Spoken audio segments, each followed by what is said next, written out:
I posted on Instagram for 30 days straight, which helped revive my dying account from a few thousand views a month to over 2 million views a month. But it wasn't about going viral overnight or growing exponentially. It was more so about what I learned in those 30 days that I think became way more valuable. If you're trying to grow your own personal brand, then this video is for you because I'm going to break down 5 things that I learned throughout this 30-day period that not only helped me grow my account, but also helped me reframe the way I look at posting content.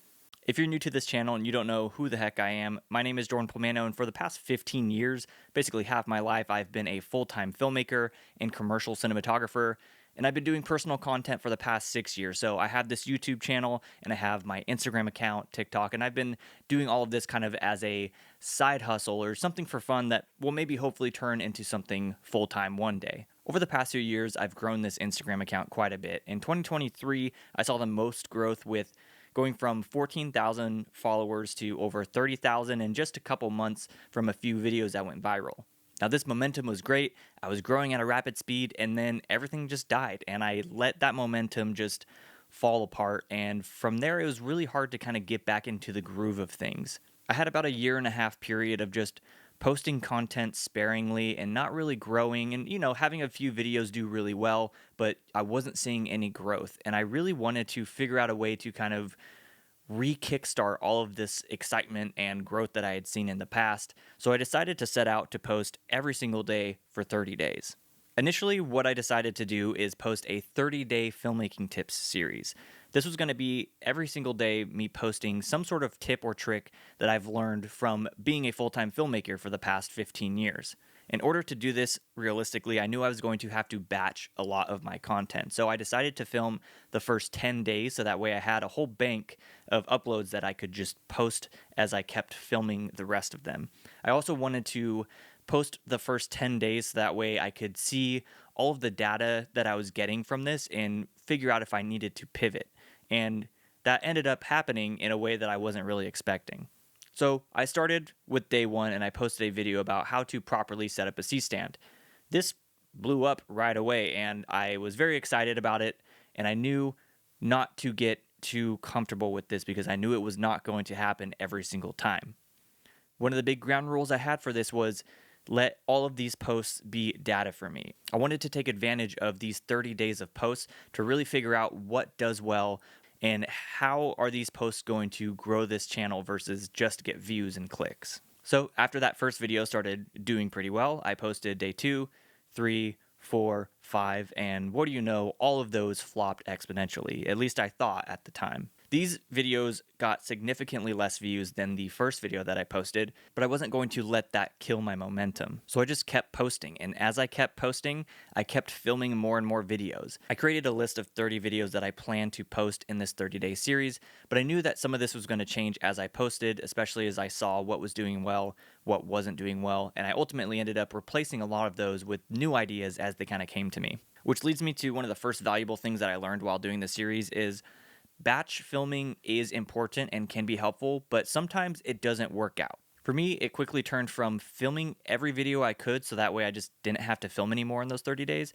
to filming enough videos that I could use in a reserve in the event that I wasn't able to film or put something up that day. So the first 7 days I was locked in, I had everything filmed, but as that reserve started to die down, this was around the same time that I was kind of reworking what content I was going to post. So I just kind of made it a rule for myself to always keep at least 3 days of content saved up in a bank. Whether they were videos that I knew were going to do well or not do well, it was at least something that I could post to maintain that daily schedule. And this process worked out really well. I'm a freelancer, so jobs kind of come and go, and I don't have a set schedule. So when I'm home, I have extra time to do the personal brand stuff, so filming YouTube videos and Instagram videos, and I was able to film as much as I could in those times, but then a lot of work came up and I ended up getting really busy, and I have to prioritize the stuff that actually makes money. So by having a reserve of videos that I knew I could post, it made it incredibly helpful to just know that, okay, this day is taken care of. this day is taken care of and it's going to get me through to the next 2 or 3 days that I have at home so I can film more. There were multiple days where I didn't know what to post. I didn't want to use videos from that reserve. And that's another key takeaway that I learned from doing this is you can repurpose any piece of content you've posted and repost it into something that's a little different. So what I did is just went through old content. I went through my phone, looked for BTS clips or something that I could really place whatever I wanted over this video. And I just posted that and added something in the caption, which just kind of created this call to action. So one day I posted just a clip of me behind the scenes filming a commercial, and it was like 5 things that I would have done differently if I had to start my career over today. And I essentially just jotted down 5 bullet points in the captions and just said, this is what I would do if I had to restart my career today. And this post resonated with a lot of people. It was very helpful for those who are trying to get into the industry, maybe people who are in the same position as I am, or some people who are well beyond, but they still saw that as a valuable post for what I was doing. And it was easy to do. I literally just went through my phone, found a clip that I've posted probably 3 or 4 times already, and just added a different text to it, which made it a completely different thing. Doing this helps so much with consistency because it really takes away that pressure of thinking you always have to film something new or really post something that's completely new every single time. Doing this with my content and just repurposing and posting just to post something with a little value grab really helped me overcome another big takeaway from this series, and that was that perfection is going to kill consistency. As someone who does video production for a living, it's easy to become a perfectionist over every little piece of visual project that you touch.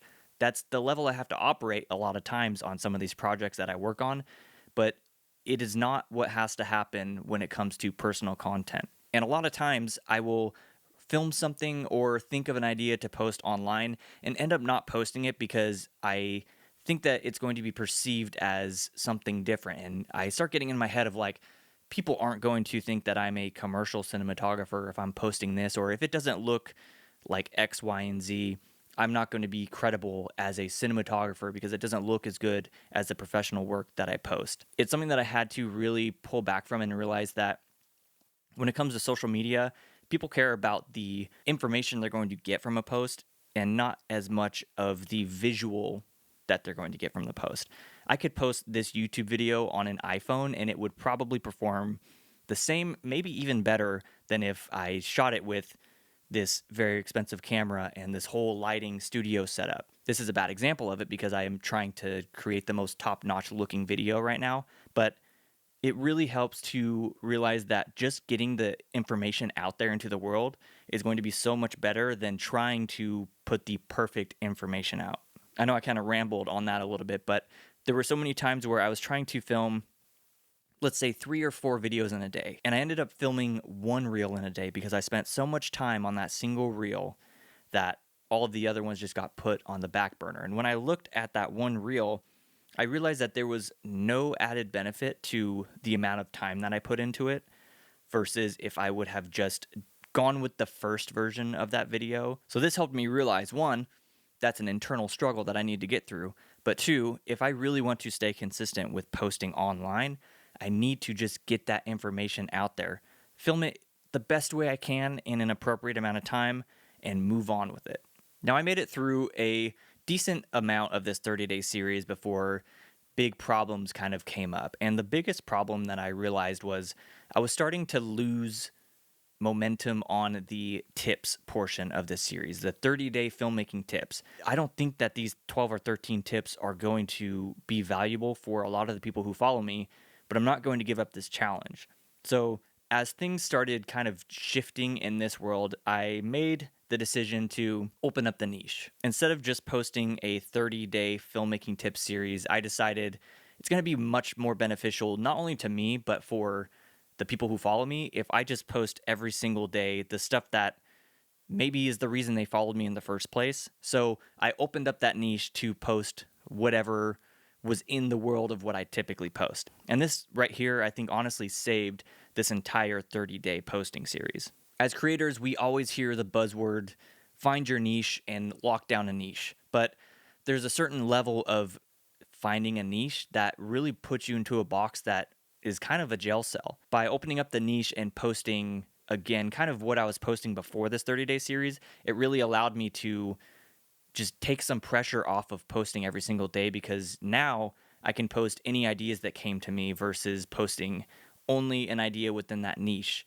And this was around the time that I started to see probably the most growth from this series. By the halfway mark of this 30-day series, I only had a handful of videos that actually performed well. But once I got back to posting what my audience was familiar with, it really kind of opened up the viewership and, the engagement from that stuff. And it was super helpful. As I kept going with this 30-day series, it just got easier and easier for me to film more content and post more and more. It kind of just became like this daily habit in a way. And I always tell people that when it comes to posting content, it's very similar to getting into the gym for the first time.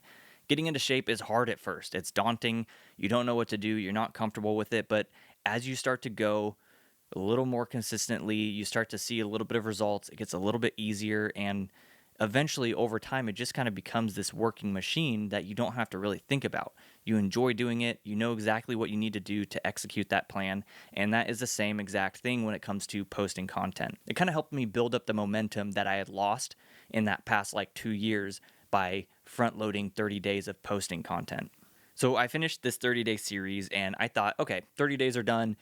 I don't have to think about this again. Time to move on to the next thing. But what I didn't realize is posting videos every single day for 30 days ended up having a much more long-term benefit to my channel and my growth that I wasn't expecting. I really saw it from posting these videos is that Instagram Reels, TikToks, they have a much longer shelf life than short form content has had in the past. It used to be you post something and a couple days later, you'll never see it again.